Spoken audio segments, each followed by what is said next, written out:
cops came again, and they went in my room and sniffed it, and it smelled like a cigarette. Then Mommy went to jail.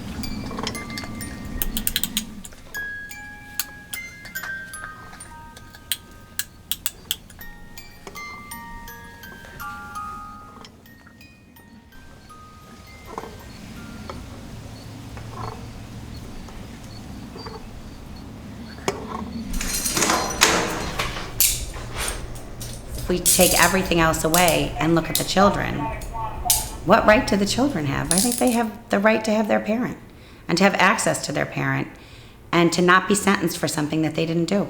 And when we take their mothers away from them, it doesn't make sense to them. It's a loss that not every child can recover from. It would probably make them feel more antisocial and less safe with police and government and courts, because look at what the system did to them. It took away the most important relationship in their lives. I got addicted to pain pills, and my mom had a prescription of Vicodins. I decided I would take them and go get it filled.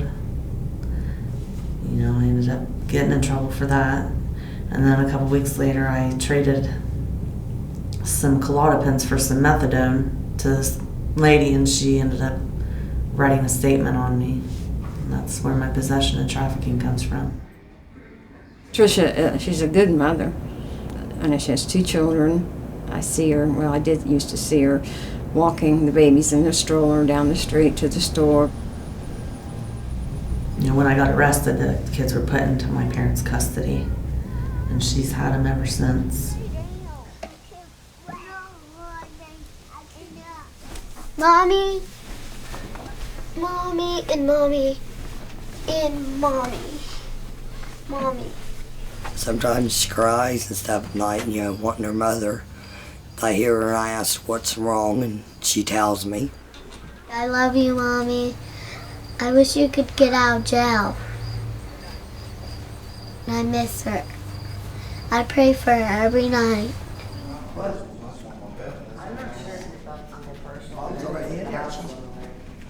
Ready? I gotcha. When she's in the thing, we can't touch her. We just can talk to her with the phones. That's how we talk to her and play. Keara runs around like he's not her mom.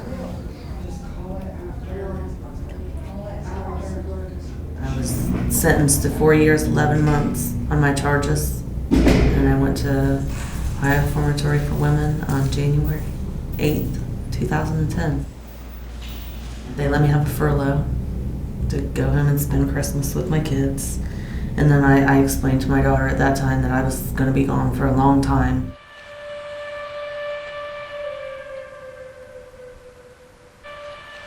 Prisons aren't local, and scheduling in is a barrier. It's not a good situation, you know, to be really honest about trying to keep a relationship with the mom and the child. It's a challenge. I don't get to see them up there. My mom's really sick, and it's too far for them to drive. So the only time I get to see them is when I come down here for court. In every state, women who are incarcerated and who want to retain custody of their children are facing a common challenge, which is the Adoption and Safe Families Act. It's not easy for someone to maintain a regular, consistent, involved relationship with their children.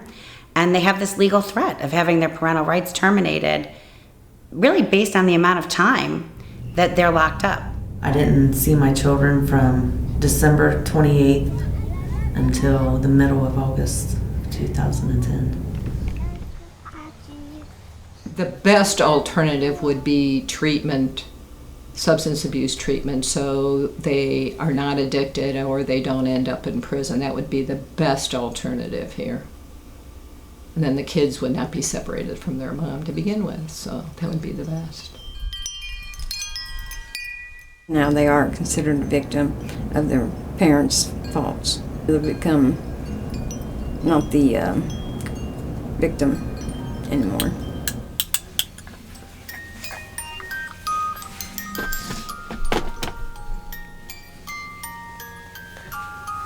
It's that little puppy.